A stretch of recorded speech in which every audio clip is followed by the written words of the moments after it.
Hello, boating intelligence community. As the weather is getting warmer, I'm getting that itch to get this boat out, and I got a few more maintenance activities to get done, one of which is changing the transmission fluid in the Velvet Drive in this 1999 Sanger DLX. Keep watching. I'm going to show you how I get it done.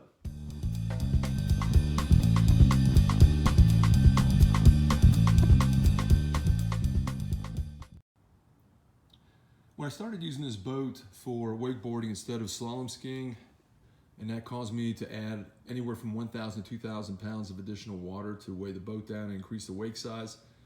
I realized that was a tremendous load on the engine and the transmission. So I've decided to change engine oils and the transmission fluid every year.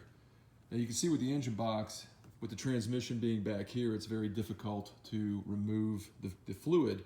To more easily get back to the transmission, I'm going to pull these dampers off here, and then I can lay the whole engine box back, and that exposes everything behind the engine.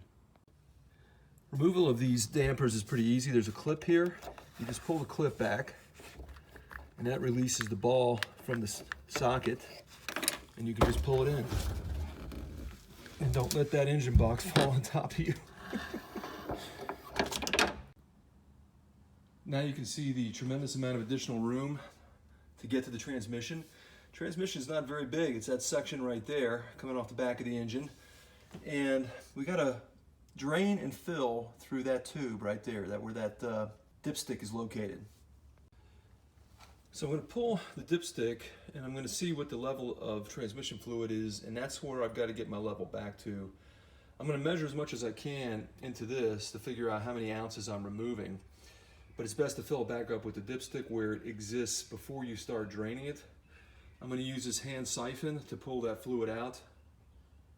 I've been using Castrol Transmax Dex Merc. The Velvet drives require Dextron 3 or better, and so this meets the requirements of this transmission.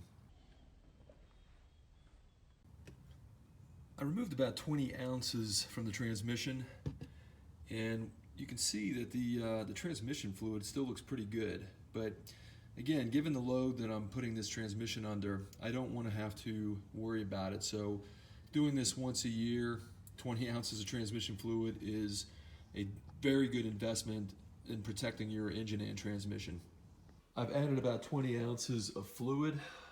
Given I do this every year, I don't need to make sure I get every bit of fluid out. And as you saw in the previous segment of this, the fluid's coming out pretty clean. So I'm just going to make sure that it's at the proper level, as I've indicated at the beginning of the video with the dipstick, and I'm going to button it up, and the last thing I've got to get done is changing the oil.